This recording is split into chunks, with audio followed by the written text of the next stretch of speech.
Hi students, good evening. Welcome to Professor Academy's UGC Net Sociology YouTube live sessions.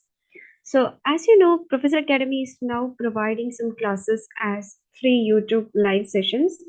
So it's like a introduction to our actual course. So if you are finding these classes useful, you can join our actual course, which will be starting soon.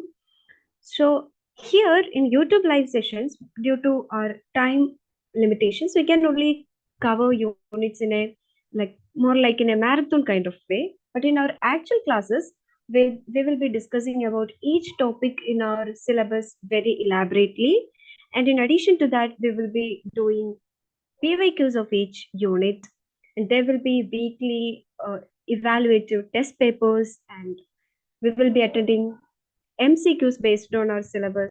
So that is like a complete package. So if you're interested or if you really want to crack your NET exam in the upcoming session, you can join Professor Academy's UGC NET Sociology course right now and try to join as soon as possible so that you won't be missing any class.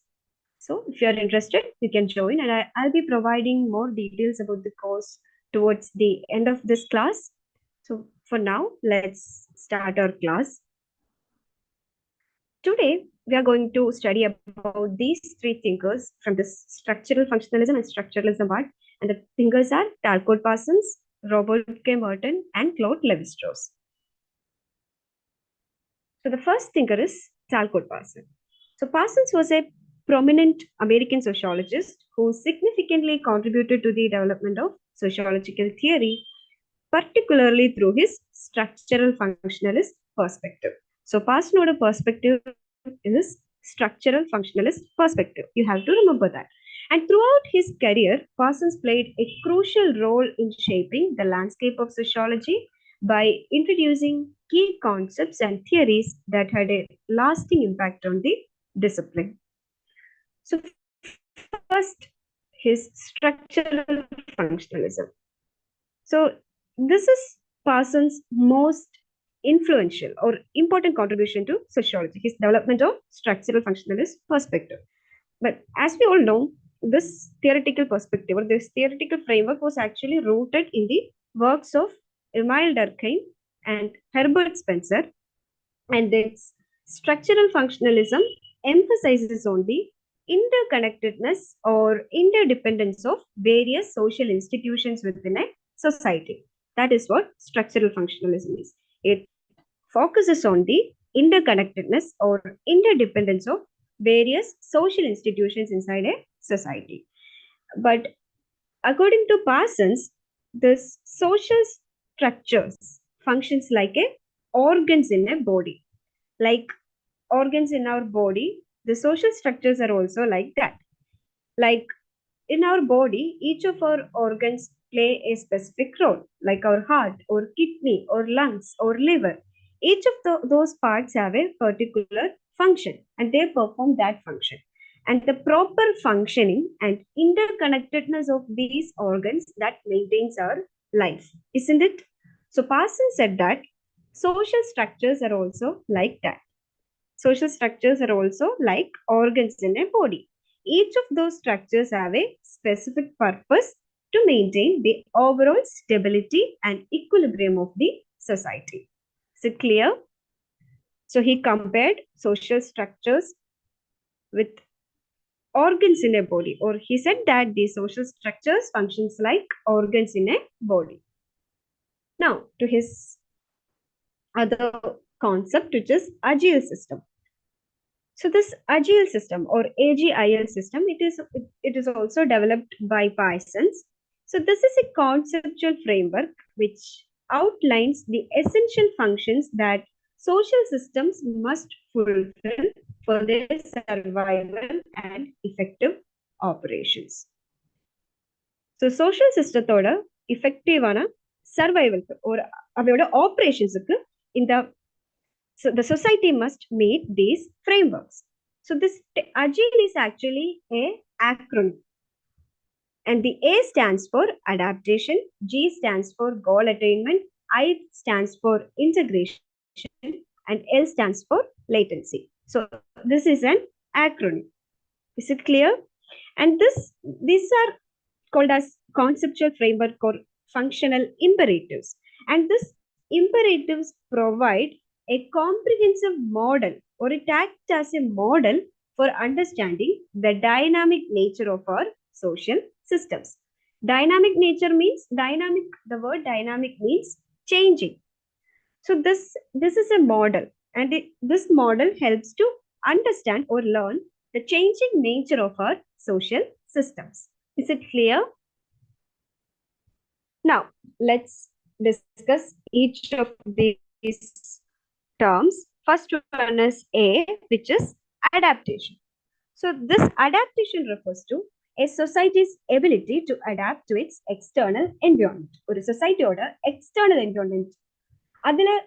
So, on the environmental changes, how the society adapt to its external environment, the changes happening in the environment. So, how the society adapt to the changes happening in its external environment. It is known as adaptation. So, this adaptation includes the capacity of a social system to adjust and respond to changes in the surrounding physical, biological, and social environment. So, this external environment means it's physical, biological, and social environment. Not only social environment, but it includes its physical, biological, and social environment. And it means how the social system adjust, or how the social system respond to the changes happening in its physical, biological, or social environment. It is known as adaptation. And this adaptation ensures that a society can meet its material and cultural needs and remain viable over time. Or through this adaptation, that a society remains updated, and through this adaptation that the society meets its needs, its material and cultural needs, and it remains viable over time. For example, we can take the use of technology in our current society. If we take a society, back 10 years ago, at that time, mainly elder people were not that much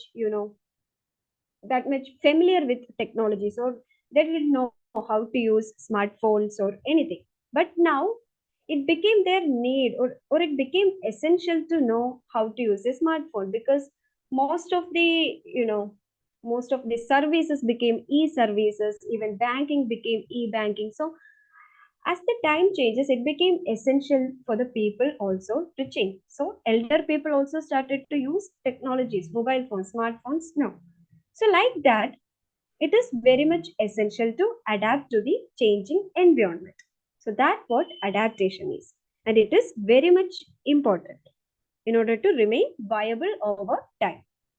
And also this adaptation, or this function, allows social systems to secure necessary resources, navigate environmental challenges, and sustain their existence.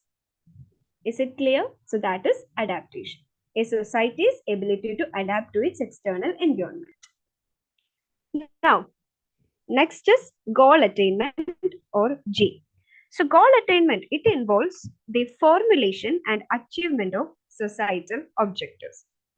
So clear, it involves the formulation and achievement of societal objectives. So based on our social values or social norms, our social systems would set goals. Is it clear? So based on our culture or social values or norms, our social systems or society would set goals. And this goal attainment, or this imperative, addresses how our societies organize themselves to pursue and achieve those goals. So how society achieve the societal goals which is already set based on our existing norms and values. That is what goal attainment is. So this goal attainment includes the processes of decision making, planning, and implementation of actions in order to, achieve that collective goals of the society. So goal attainment include processes of decision making, planning, implementation of actions, all of this in order to achieve the collective aspirations of the society. that is goal attainment. Next is integration, or I in the acronym integration. So integration focuses on maintaining internal cohesion and harmony within a social system. So what is this internal cohesion and harmony? It means a unity within a society. It simply means that a unity within a society. So this integration or this imperative focuses on maintaining this unity within a social system. So it involves uh, coordinating various parts of a society in order to ensure the smooth functioning and prevent conflicts that could disrupt social order. So integration means the coordination of various parts of a society. What are the various parts of a society? It can be various parts of a society, can be people, cultures, social institutions, social structures, social relations. So by integration, it means the integration of all these parts of a society, and the integration or coordination of all these parts are very much essential, because then only the society can function smoothly. And this integration or coordination would prevent conflicts in society. Is it clear? Like, we can take our family itself. We can say we can consider our family as a reflection of our social system. So in our family also, integration is very much needed, isn't it? The integration between various members of a family is very much needed for the smooth functioning of that family. So this smooth functioning would prevent conflicts, and it would, maintain a order in our family, isn't it? So like that, in our society also, integration is very much needed for the coordination or coordinated functioning of our society, and this coordinated function would prevent conflicts, and it would keep a social order. Is it clear? So this integration includes, or it encompasses, the mechanisms and institutions that promote solidarity. It includes cooperation and a sense of shared identity among members of a society. So this is integration. And the last is latency, L. So this latency is also known as pattern maintenance. And this latency pertains to the mechanisms that ensure the transmission and reproduction of societal values, norms, and cultural patterns from one generation to the next. So this latency focuses on some mechanisms which transmits our values or our social norms or cultural patterns from one generation to the next generation. So latency focuses on the transmission of values, norms, and cultures from one generation to the other. Is it clear? And this latency includes socialization processes, cultural institutions, educational systems, etc. So through these things, through socialization process or through cultural institutions and through educational systems, so mainly through these things, or mainly through these ways, that we transfer all these values, norms, and cultural patterns to the next generation, isn't it? So these are the factors which contribute to the continuity of a society's core beliefs and practices. And this latency also, it functions to preserve the stability and coherence of a society's cultural heritage, isn't it? In order to conserve or preserve a society's cultural heritage, we should transfer it to the next generation. So this latency that functions to preserve the stability of a society's culture. So this is what AGIL system is, and this AGIL system is very much a major part of Parsons' structural functionalist perspective, and it provides a equilibrium, stability, and coherence. Society to function effectively, it must successfully address these four imperatives: adaptation, goal attainment, integration, and latency. So, a society to function effectively, it must successfully address these four imperatives. Is it clear? So let's move to our next concept, which is pattern variables. So Parsons introduced the concept of pattern variables as a key component of his sociological frameworks. So, what is this pattern variables? It is a set of contrasting value orientations, or contrasting means opposing.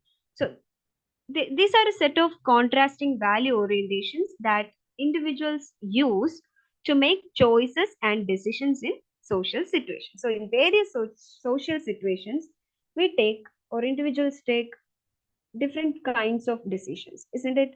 So, these are pattern variables reflects or pattern variables shows a set of different kind of orientations that all of the individuals use to make different choices and decisions in different kind of social situations, and these variables help to explain the diversity of individual behavior within a society, and it explains how individuals navigate their roles in different social contexts. So Parsons identified several pairs of pattern variables. So each pattern variable representing a continuum along which individuals can orient their actions. So these are some examples of pattern variables. First one is affectivity versus affective neutrality. So this one reflects the range of emotional expression which is deemed appropriate in social interactions. So affectivity emphasizes emotional involvement and expression. Is it clear? Affectivity shows or it emphasizes emotional involvement and expression. But at the same time, affective neutrality involves maintaining a more restrained and emotionally neutral demeanor. For example, we can say for affectivity, we can take a situation of a birthday or a wedding ceremony. So during that kind of situations, we are more oriented or we are more, we are more oriented to show emotions, isn't it? We can express our emotions at that kind of situations. But on the other hand, we can take a situation of a formal interview. So, but at that time, we should more orient towards affective neutrality. We can't show our feelings or what kind of emotions we are going through at that time during a formal interview. We should be calm and we should be answering their questions only. We are not able to cry, or even if we are tense, we are not meant to be showing our tension or anything. So, at that kind of situations, we should orient more towards affective neutrality. But there are also some situations which we are more oriented towards showing affectivity. So this is the difference between affectivity and affective neutrality. And individuals may lean towards one end of this continuum depending on the cultural norms and situational expectations, as I explained earlier. Based on our cultural norms and situational expectations, uh, individuals should orient towards a particular end, either it is affectivity or affective neutrality. Next is self orientation versus collectivity orientations. So this variable addresses the balance between individualism and collectivism in social behavior. So the self orientation emphasizes individual interest and autonomy, while this collectivity orientation emphasizes cooperation and consideration for the collective welfare. So individuals may exhibit a preference for either self-oriented or collectivity-oriented based on the societal expectations and cultural values. Is it clear? So next is universalism versus particularism. So this pertains to the criteria which individuals use to evaluate actions and relationships. In universalism, it involves applying general abstract principles and rules uniformly everywhere. But in particularism, it involves considering specific circumstances and relationships in decision making. So it is more kind of a personal thing. While in particularism, it involves considering specific circumstances or relationships while we are making a decision. So as we said earlier, in this case also, our societal norms and cultural values influence what we prioritize. Either it is universalistic or particularistic approaches in different situations. Our societal norms and cultural values or social situations would influence our orientation also. Next is achievement versus ascription. So this variable relates to the basis on which individuals are evaluated and assigned social roles. The basis on what basis individuals are evaluated and given social roles. So achievement emphasizes personal merit, skills, and accomplishments. So if a particular social role or a social position is given to a person based on that person's own merit or his or her own skills or accomplishments, then that kind of orientation is known as achievement. But on the other hand, in ascription, the social roles are assigned based on that person's inherent attributes. Like if a social role is assigned based on a person's age, or if it is based on given based on a person's gender, or based on a person's family background, then that kind of orientation is known as ascription. Is it clear? So it is related to the assigning of social roles. If it is based on the personal merit, skills, and accomplishments, it is known as achievement. But if it is assigned based on the person's inherent attributes like age or gender or family background, then it is known as ascription. Last one is specificity versus diffuseness. So this variable concerns the degree of focus in social relationships. So, specificity involves maintaining clear or well defined roles and boundaries in relationships. Specificity, as the word itself means, it involves maintaining clear, well defined roles and boundaries in relationships. But diffuseness involves, it's like more flexible and overlapping social roles. So, in this case, also our culture or cultural expectations influence whether an individual prefer specific roles or clearly defined social roles or more diffuse, more flexible roles. It is also influenced by our cultural expectations. And one thing to remember is that these patterns, these pattern variables are not mutually exclusive. And individuals may navigate different situations by prioritizing different ends of each continuum. Is it clear? So now let's move to our next concept, which is functional imperatives. So Parsons also introduced this concept of functional imperatives as part of his structural functionalist perspective, and he highlighted the essential functions that the social systems must fulfill to maintain stability and viability. And this functional imperatives represents a key task that the societies need to address for their effective functioning. And Parsons identified four primary functional imperatives, which we already discussed in our AGIL model: adaptation, goal attainment, integration, and latency. So, adaptation means the adapt refers to a society's ability to adjust and respond to changes in its external environment. Then, goal attainment means the formulation and pursuit of societal objectives. Integration means it focuses on maintaining internal cohesion and harmony within a social system. Then latency or pattern maintenance means it pertains to the mechanisms that ensure the transmission and reproduction of societal values, norms, and cultural patterns from one generation to the next. Is it clear?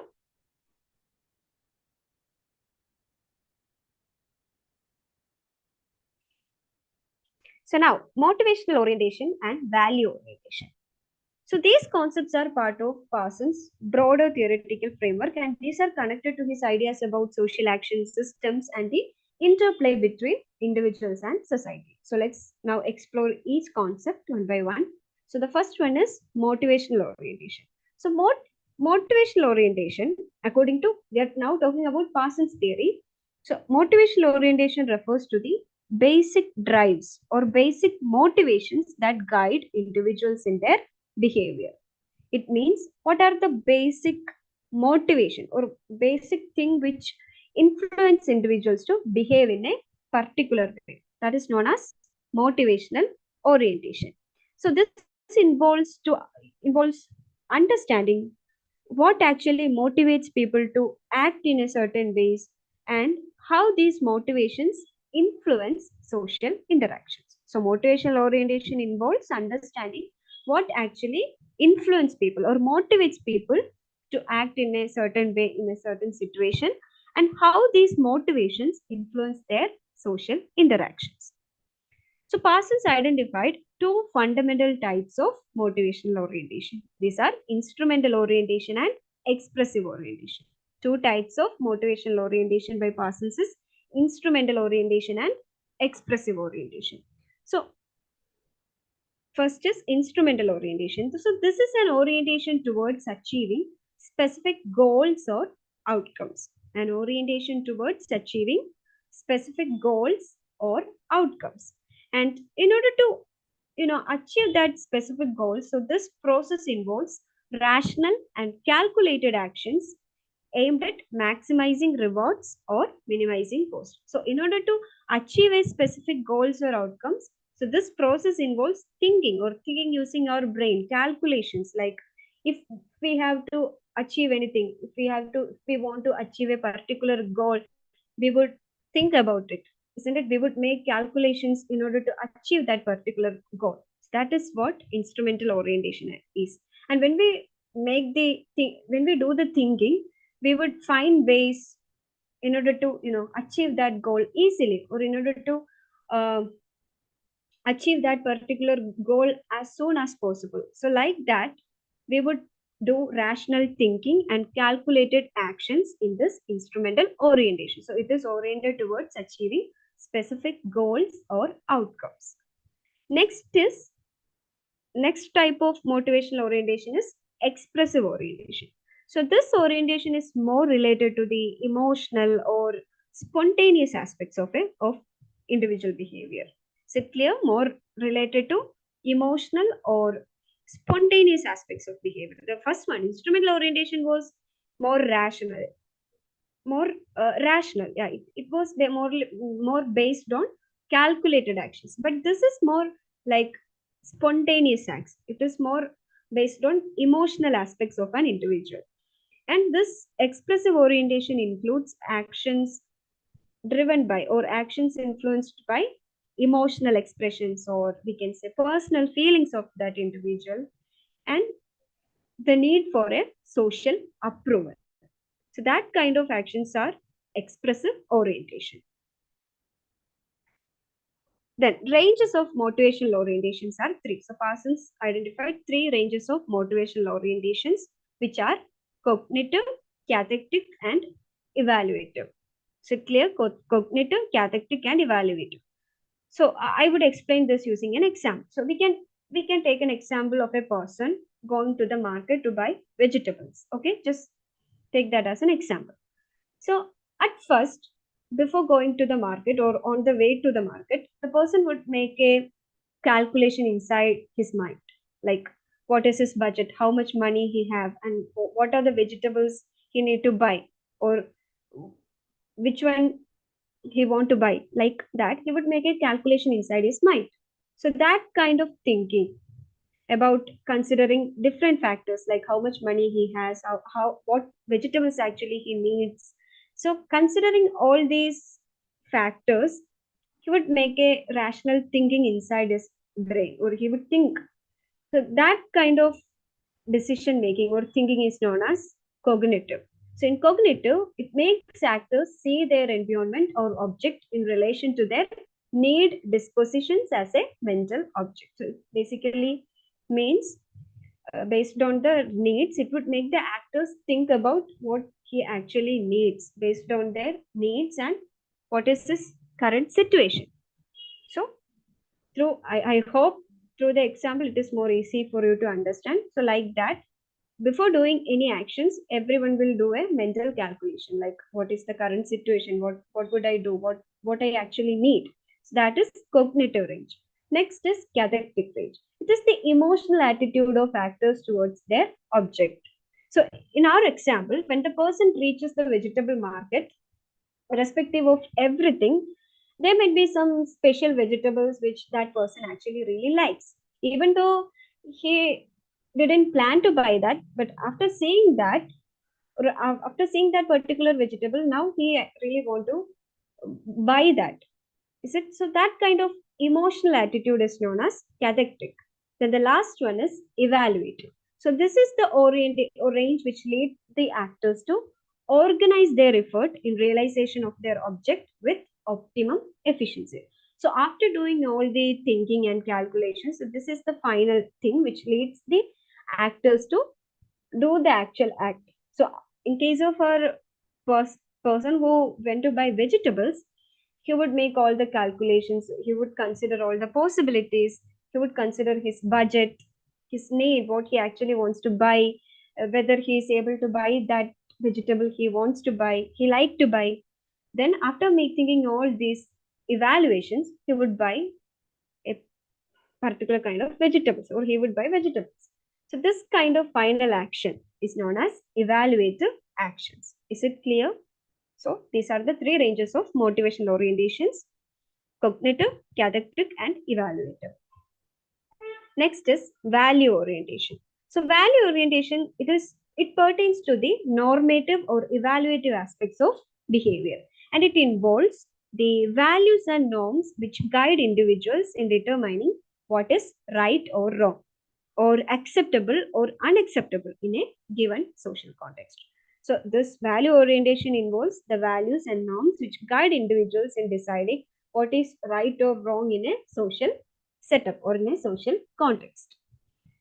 So, like we said before, Parsons also identified two primary types of value orientation: theoretical orientation and practical orientation. So, theoretical orientation involves a focus on cognitive or intellectual pursuits. Like individuals, we can say individuals with a theoretical orientation are more concerned with, they're more concerned with understanding the world, and they want to seek knowledge for its own sake. So, it mainly focus on cognitive or intellectual pursuits. But next is practical orientation. So it is more concerned with the practical and instrumental aspects of life, more practical. And it emphasizes on problem solving, efficiency, and or achieving concrete outcomes. It focuses mainly on the practical side. Is it clear? First one is more focused on cognitive or intellectual pursuits without considering any practical outcomes. But the practical orientation is more concerned with the practical outcome or instrumental aspects of life. Now, these are the ranges of value orientation. First one is here also cognitive is there, and here cognitive relates to the issue of validity of judgment. Then there is appreciative, and this makes it possible for the actors to judge their emotional response to object. Then the last one, moral orientation, commitment of an actor towards his or her objects. But in the previous case, in motivational orientation, uh, only the person's motivations was had influence on their actions. But here in value orientation, so many other factors has influence, like culture, norms, morals, etc. has influence here in the action. So both are very much different. And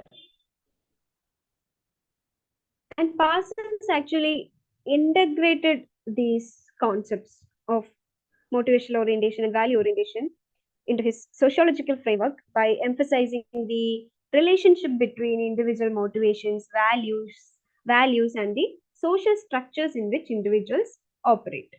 And these concepts are very much relevant to his analysis of social action. And in that study of his analysis of social action, he tried to understand how individuals make choices and how they engage in purposeful behavior within the context of larger social systems. Is it clear? So that's about Parsons. His concepts are still very much important in sociology, and his contributions like structural functionalism, AGIL system, pattern variables, functional imperatives are still very much important in this field. And his theoretical frameworks provided a holistic understanding of social systems, and they emphasized on the interdependence of various components in maintaining social stability. So these are some of his major works. First one is The Structure of Social Action. So this work is considered as a prominent work in the field of sociology. And in this book, he engaged with the ideas of Durkheim and Max Weber, and he laid the groundwork for, and this book that laid the groundwork for his own theoretical framework. Next is social systems, and this is considered as one of Parsons' most important works. And in this work, he further developed his structural functionalist perspective and he introduced the AGIL systems in this book. Okay, then the next one is Essays in Sociological Theory. So this is a collection of essays and it is about Parsons' thoughts on various sociological topics like social structure, systems theory, role of values in shaping social action, etc. Next is Economy and Society. So he wrote it in collaboration with Niels Melzer. So this book explored the relationship between economic structures and broader social systems, and the book addresses the functional interdependence of economic institutions with other social institutions. Then pattern variables. So in this work that he introduced the concept of pattern variables, and next is structure and process in modern societies. So this book is mainly about the issues of social change and evolution. And in this book, he explored the dynamics of modernization, social development, structural changes, etc. Next is working papers in the theory of action. He co-authored with Edward Chills. So this is also a collection of essays, and this explored the theory of action, and it addressed topics such as motivation, cultural values, role of individuals in social systems, etc. Then politics and social structure. So in this work, he extends his structural functionalist perspective towards political sociology, and he examines the relationship or interplay between political institutions, power structures, and social order. Now, these are some questions related to Parsons. What is Talcott Parsons' main contribution to sociology? So, functionalism. Then, Talcott Parsons' work is often associated with, of course, structural functionalism. Then, what is the title of Talcott Parsons' influential book published in 1937? It is The Structure of Social Action. I hope it is clear. Now, let's move to our second thinker, which is Robert K. Merton. So, he was an eminent American sociologist and he made significant contributions to the field of sociology through his innovative concepts, theories, and perspectives. And his works encompassed a wide range of topics from deviance and social structure to the sociology of science. So his first concept or theory is strain theory. So the strain theory, it is a sociological framework that seeks to explain deviant behavior by examining the relationship between cultural goals and the legitimate means available to achieve those goals. So this is a theory or a sociological framework which tries to explain deviant behavior in society by studying the relationships between cultural goals and the legitimate means or the means accepted by the society to achieve those goals. So Merton developed this theory in the late 1930s and further he expanded on it in his work Social Structure and Anomy. So at the core of strain theory is the concept of anomy. We all know that the concept of anomy was actually by Durkheim, and Merton adapted from Durkheim the concept of anomy. So, what is anomy?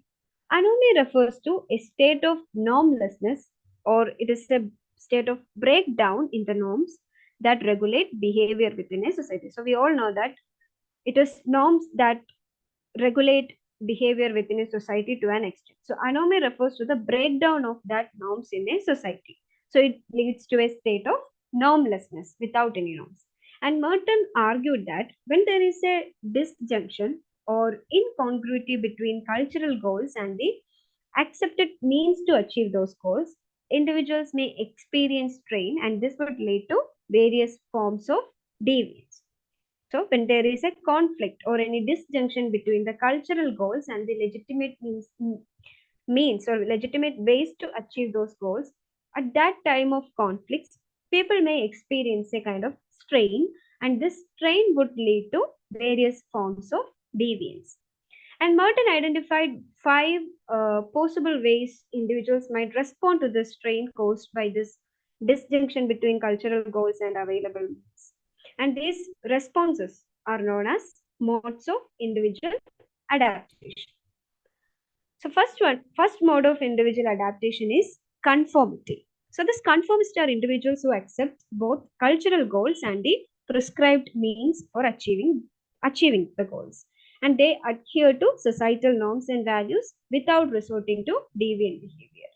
Is it clear? So the conformity or the conformists or the people who follow this conformity, they accept both cultural goals and the prescribed means for achieving them. For example, we can take a cultural goal of our society, which we can take a goal of attaining financial stability or financial well-being.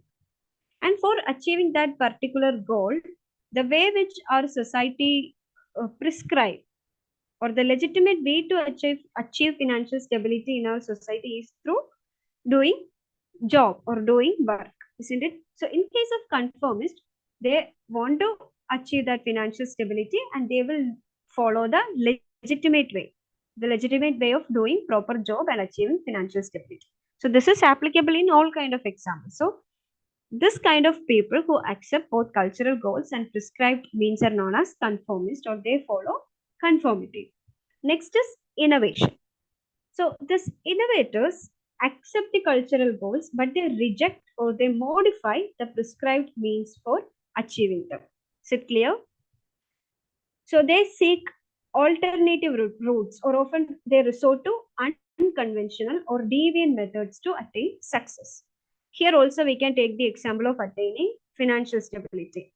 So in case of innovators, uh, they accept that cultural goal. They also want to achieve that financial stability. But instead of following the legitimate way of doing job and achieving financial stability, this kind of people may resort to other kind of methods or ways. Like maybe they can do some scams to achieve financial stability, or they can rob from someone. So like that, they may resort to some unconventional or deviant methods to attain success. So this kind of individual adaptation is known as innovation. Next is ritualism. So, in case of ritualists, the people who follow ritualism, they abandon the pursuit of cultural goals, but they still continue to adhere rigidly to the accepted means. Is it clear? So, according to our example, if we consider ritualists, they they don't want to pursue that cultural goal of achieving financial stability, but still they do proper job. Isn't it clear? They properly follow all the legitimate means of achieving that, but they are not interested in achieving that financial stability. So ritualists are not interested in pursuing the cultural goals, but still they continue to follow the rigidly, or sorry, continue to follow the accepted means. And this kind of people may be overly focused on following rules and routines. Next is retreatism. So retreatists reject both the cultural goals and the legitimate means for achieving them. So in here, we can take the example of a substance abuse, or a person who use drugs, overly use drugs. So in that kind of a case, he is not interested in achieving any of those cultural goals, and he would not follow any of those legitimate means. He would completely withdraw from the society, withdraw from the societal expectations, and turn to an alternative lifestyles. So that kind of a adaptation is known as retreatism, retreating from all the societal expectations and rejecting both the cultural goals and legitimate means of achieving them. Last one is rebellion. This is somewhat similar to retreatism. Rebellion, or the people who follow this mode of adaptation is known as rebels. they also reject both the existing cultural goals and needs, but here they actually seek to replace them with new ones. Retreatists didn't do anything like that. They just withdraw from society and turn to an alternative lifestyle. But rebels, even though they reject both the existing cultural goals and means, they actually try to replace them with new ones. They aim to create an alternative social structure which aligns with their values and ideologies. So this is Merton's strain theory. And the strain theory provides a proper understanding of deviance by emphasizing on the social structure and cultural expectations that shape individual behavior. Is it clear? Now to our next concept, which is social structure and anomy. So Merton expanded on Durkheim's concept of anomy by applying it to the American social context. So Merton expanded Durkheim's concept of anomy by applying it to the American social context. And he argued that anomic conditions, we know that what is anomic condition, a condition of normlessness. So that kind of conditions arise when there is a disjunction between societal goals and the legitimate means available to achieve them. We already discussed about this. And Merton's analysis of the American dream, his analysis of American dream highlighted that the strain which individuals experience when they aspire to social when they aspiring to societal success while facing limited opportunities. So his study of American dream highlighted the strains individuals face when they only have limited opportunities, but they want to achieve the societal success. And this perspective actually deepened the understanding of social pressures and their impact on individual behavior. Is it clear? So this is Parsons' concept of social structure and anomaly. Next is middle range theories. So Merton played a crucial role in advocating for the development and application of middle range theories in sociology. So these middle range theories actually aim to bridge the gap between highly abstract or overarching theories like big theories and specific empirical observations. So middle range theories are focused to, come in between both this big theories and the specific empirical observations. So Merton introduced this idea of middle range theories in his essay Social Theory and Social Structure. And in that essay, he emphasized the need for theories that are more focused and are applicable to specific aspects of social phenomena. Is it clear?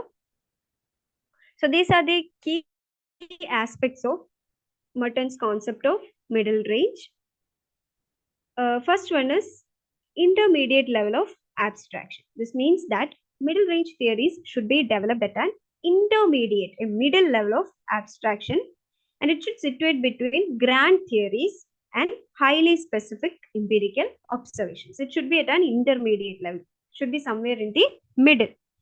And these theories are meant to provide a more practical and applicable understanding of specific social processes and patterns. That is intermediate level of abstraction.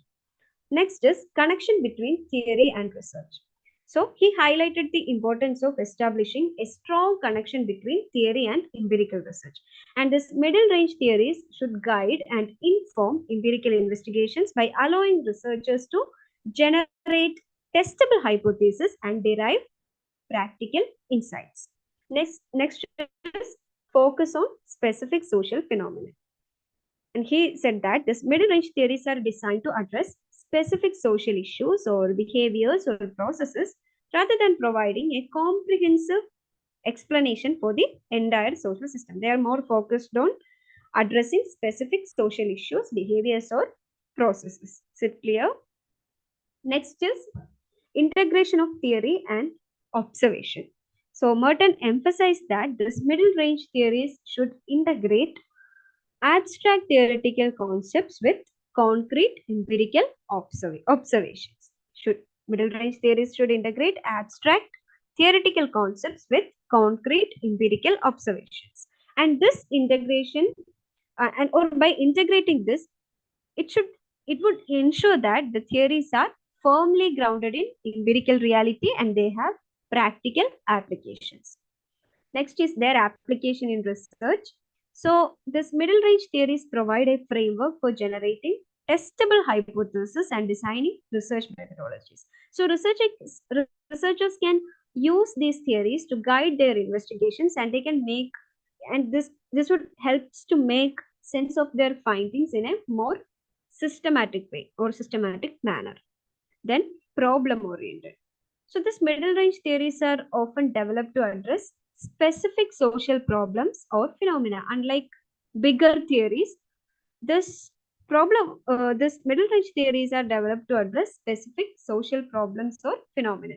And Merton believed that by focusing on specific issues, the researcher could develop theories that have more practical implications and are better suited for addressing real world challenges. So these are the key aspects of middle range theories. And Merton himself contributed to the development of middle range theories, including his work on strain theory in deviance. Is it clear? So now to his next concept, which is manifest and latent functions. So Merton introduced this concept of manifest and latent functions as part of his analytical framework in sociology. And these concepts are detailed in his essay, Social Theory and Social Structure. So this manifest and latent functions are used to understand the multiple roles that social institutions or social structures play in society by going beyond their apparent or beyond their intended purposes. So the first one is manifest functions. So these are the explicitly stated or recognized or intended consequences of a social structure, institution, or behavior within a society. So the intended consequences of a social structure, institution, or behavior are known as manifest functions. And these functions are the overt or visible and commonly acknowledged purposes for which a particular aspect of social life is designed or organized. And manifest functions are typically the reasons or goals that people point to when justifying the existence of a social structure or institution. So they are the visible functions or the primary functions or the intended function of a social system. For example, we can take the context of education. The manifest function of a school is to provide formal instruction, to facilitate learning, and prepare students for future employment. So, this is the manifest function of a school, isn't it? So, now let's move to our next function, which is latent functions. So, these latent functions are, on the other hand, they are the unintended or unrecognized, or we can say hidden consequences of a social structure or institution or behavior. So, unlike manifest functions, these are not explicitly stated or acknowledged, and they may not align with the manifest goals of the social structure. And sometimes these latent functions may emerge as a byproduct of the manifest functions, and they can have both positive and negative consequences. And for example, in the same case of education, the latent functions of education or schools may include the development of social networks, the reinforcement of social norms, or the transmission of cultural values among students. So these all are not the primary goals of a school or a educational institution, but these are also the integral aspects of the education or educational experience. And Merton used this concept of manifest and latent functions to highlight the how complex our social structures and institutions are. And he also argued that this all of the social phenomena have multiple purposes, and the only an analysis limited to its manifest functions or the more visible functions alone might provide an incomplete understanding of the roles of social phenomena in the society. So it is very important to analyze both the manifest functions and latent functions of a social phenomenon. And in addition to this, and also one thing to notice that in addition to this, he also used the concept of or he introduced the idea of manifest and latent dysfunctions. The previous one was functions, but he also introduced the idea of manifest and latent dysfunctions, acknowledging that social structures can also have unintended and harmful consequences, or he called this as dysfunctions, in addition to their intended purposes. And these dysfunctions may contribute to social problems or undermine the stability and functionality of a given structure. Now, sociology of science.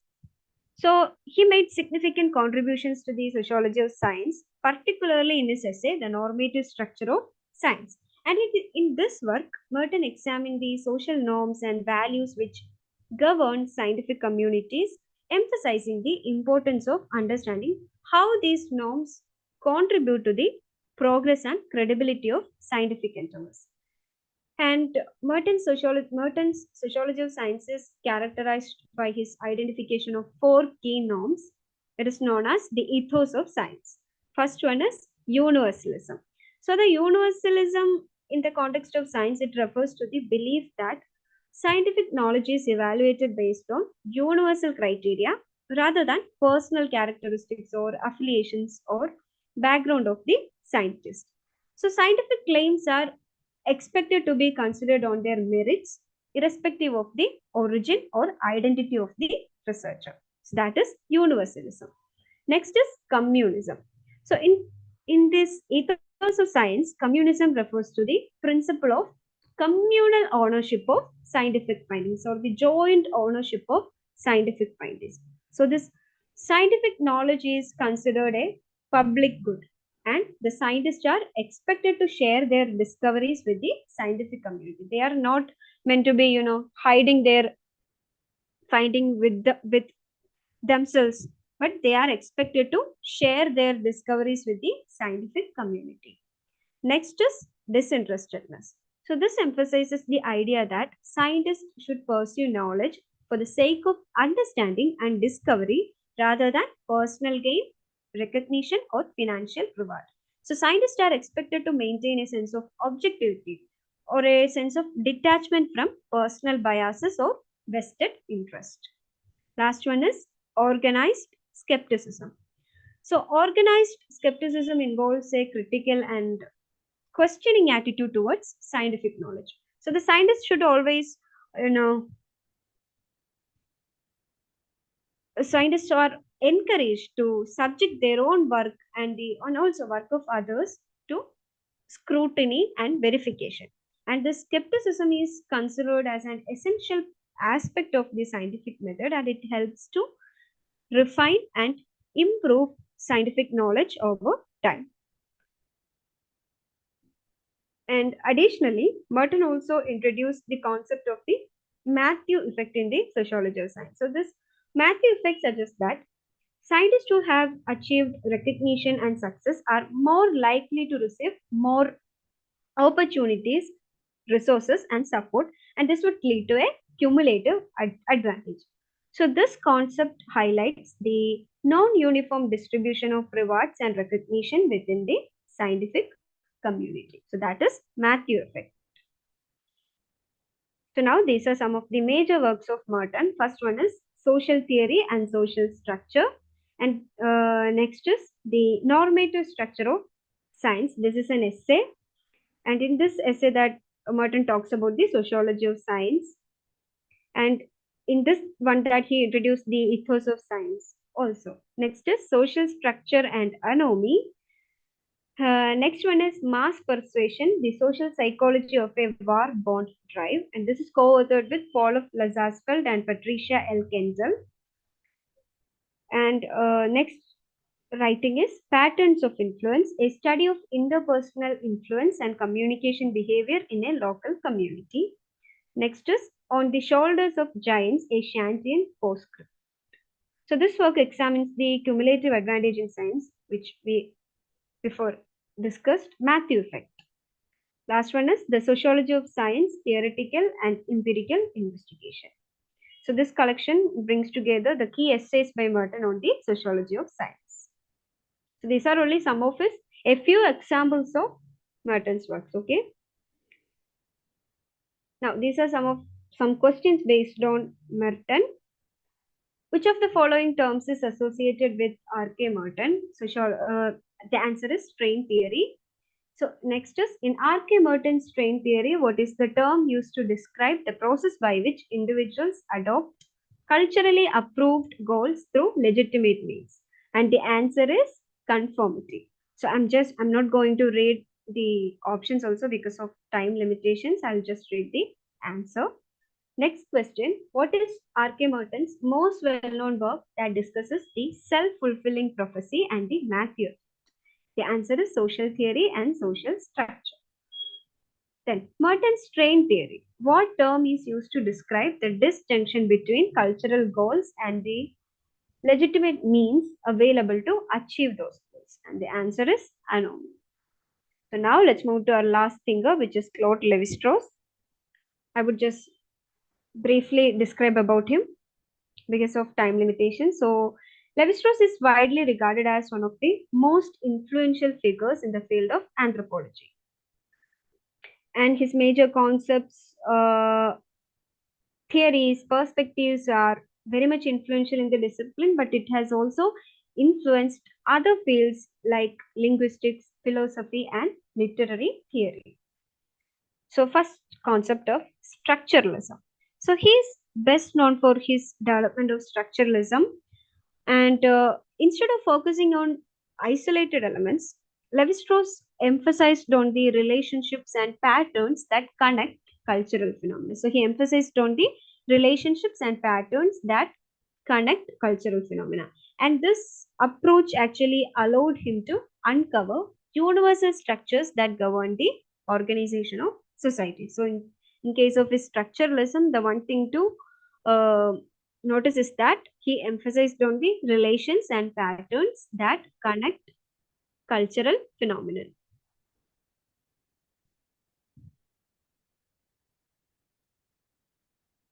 Next is binary oppositions. So, next concept. So he introduced the concept of binary oppositions as a fundamental element in understanding the structure of human thought and culture. And this concept of binary oppositions is central to Levi-Strauss' structuralist approach, in which he seeks to identify the underlying patterns and structures that shape human societies. So he defined binary oppositions as it refers to pairs of opposing concepts or categories which are crucial for the organization of human thought and cultural expression. So, according to Levi-Strauss, these oppositions or the pairs of oppositions are not arbitrary, but they are from the basic building blocks of meaning in a culture. And these examples of binary oppositions include nature or culture, raw or cooked, hot or cold, male, female. So these are examples of binary oppositions. And some of the key characteristics of binary oppositions. First one is mutual dependence. Binary oppositions are independent, and each term gets its meaning in relation to the opposite word. So clear, they are interdependent, and each term gets its meaning from its relationship to its opposite. For example, we can take the concept of hot. The concept of hot is defined in opposition to cold and vice versa. So like this, the meaning of one term relies on the existence of its counterpart. Next is structural role. So Levi-Strauss argued that binary oppositions have a structural role in organizing cultural systems. And they are not merely isolated pairs of concepts, but they are part of larger structures that help define the relationships within a society and its symbolic expressions. Next is cultural universality. So this specific binary oppositions may vary across cultures, but Levi-Strauss suggested that the use of these binary structures is a universal aspect of human cognition. And different cultures may use different pairs of oppositions, but the actual underlying structural principle always remains constant. So these are the key characteristics of binary oppositions. Now, the functions of binary oppositions in culture. First function is its cognitive organization. So, binary oppositions help to structure our human thought by providing a framework for categorizing and understanding the world.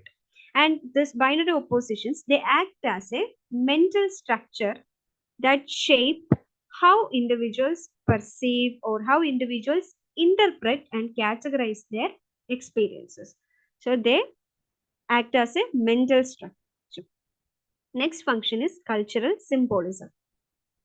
So these binary oppositions are often expressed symbolically in cultural practices, rituals, myths, and languages. They have a cultural symbolic function. For example, we can take the opposition between life and death.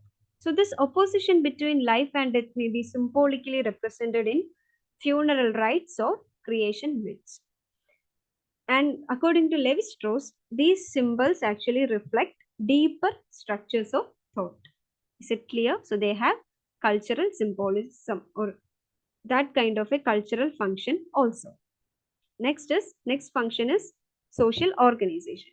So Levi-Strauss applied the concept of binary oppositions to the social structures, suggesting that certain oppositions such as raw or cooked or nature or culture, these are reflected in kinship systems and social organizations.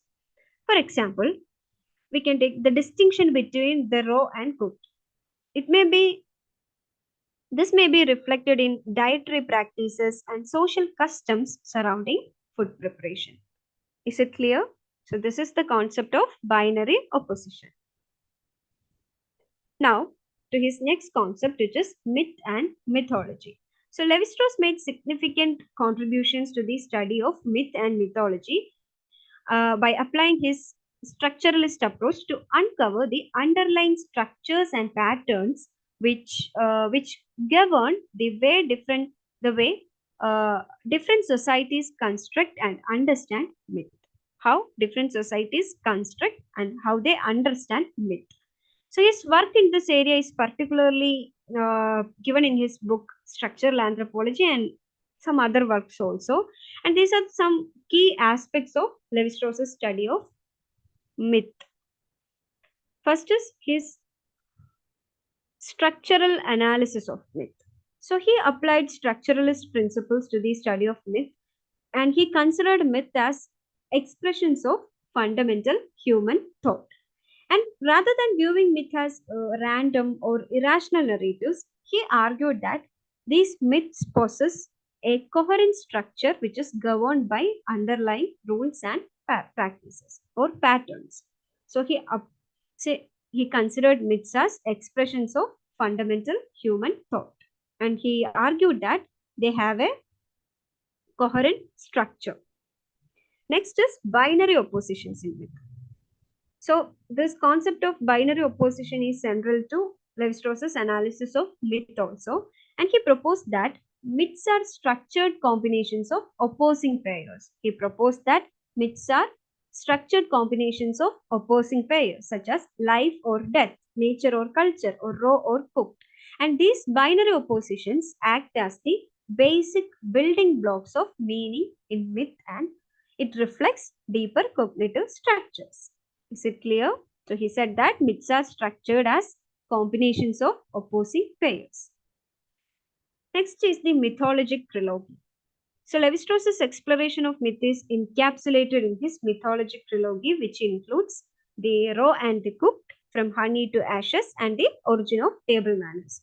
And in these works, he examined myths from various cultures and seek to identify recurrent themes and structures. Then transformational processes. So Levi-Strauss focused on understanding the transformational processes within myth. And he argued that these myths involve the transformation of opposing elements, and the narrative or the story unfold as a series of permutations and combinations of these elements, or a combination of these elements. And his emphasis on transformations actually allowed Merton, Levi-Strauss to identify deep structural similarities across different myths. Next is the role of myths in human cognition. So, According to Levi-Strauss, myths are not just imaginative stories or narration, but they are actual manifestations of the human mind's innate cognitive processes. So he called myths as manifestations of the human mind's innate cognitive processes. And according to him, these myths reflect how societies categorize and make sense of the world by using symbolic structures, symbols to express ideas about the nature or reality, humanity, or the universe, etc. So, these myths are the manifestations of human mind's innate cognitive processes. Next is its recurrence and universality. So, he argued that certain mythic themes or structures recur or repeat across different cultures. So clear, some myths or some kind of structures recur or repeat across cultures. So through this, he suggested that suggesting a universality in the way human societies structure their understanding of the world, or it shows a similarity around the human cultures. So while specific myths may differ, the actual myth may be different, but the underlying structural patterns will be similar, and it reveals a common cognitive process shared by all humans. Is it clear?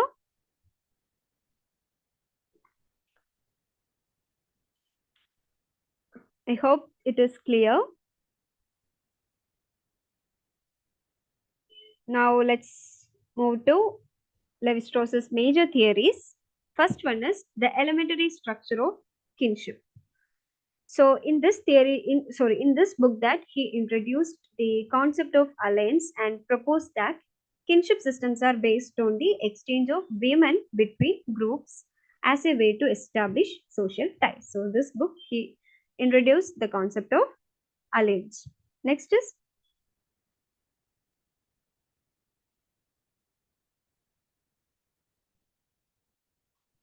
just a second. Okay. Next is Tristus Tropics. So this is like a autobiographical account of Levi-Strauss's travels and fieldwork experiences. Next one is Structural Anthropology, and it is a collection of essays. Next is The Savage Mind. So in this book, he explored the nature of human thought and the cognitive structures. And in this book, that he examines the differences between savage and scientific thought. Next is The Raw and the Cooked. It is also the part of Levi-Strauss's mythologic trilogy, and this book focuses on the theme of raw and cooked as a binary opposition found in myths from various cultures.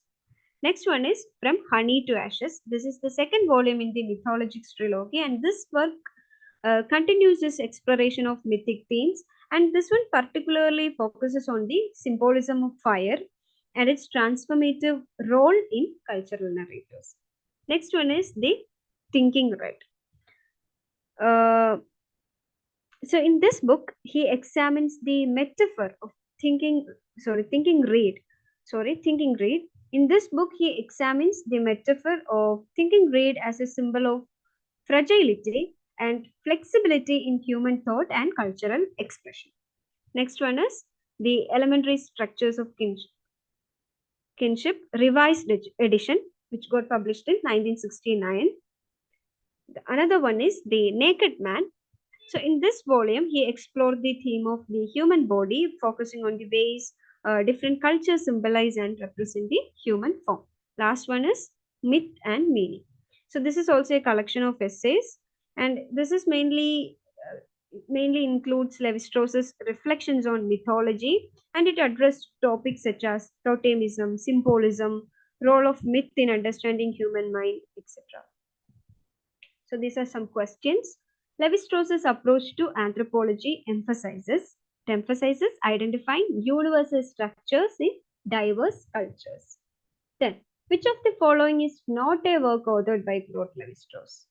The answer is Interpretation of Dreams. All other works are written by Claude Levi-Strauss. Next question. What term did Levi-Strauss use to describe the basic units of meaning in mythological stories? And the answer is myth themes. Then, Levi-Strauss applied structuralist analysis to study both Western and non-Western societies. Next question. In Levi-Strauss's theory, what role do myths play in understanding human thought and culture? They reveal underlying structures of the human mind. What concept did Levi-Strauss introduce to explain the universal structures underlying myth and cultural phenomena? He used binary oppositions. Okay, so that's all for today. I hope it was a useful session. And again, if you're finding these sessions useful, you can join Professor Academy's UGC Net Sociology course for boosting your preparation. And if you join now, you will actually get 4.5 months to prepare. So by the time of your examination, you will be all set for your examination and ready to crack the examination. So without wasting time, join as soon as possible. So in addition to sociology, Professor Academy is also providing classes for these subjects also. So if you're interested, you can join the course by contacting these numbers. So see you in next class. Thank you for joining. Good night.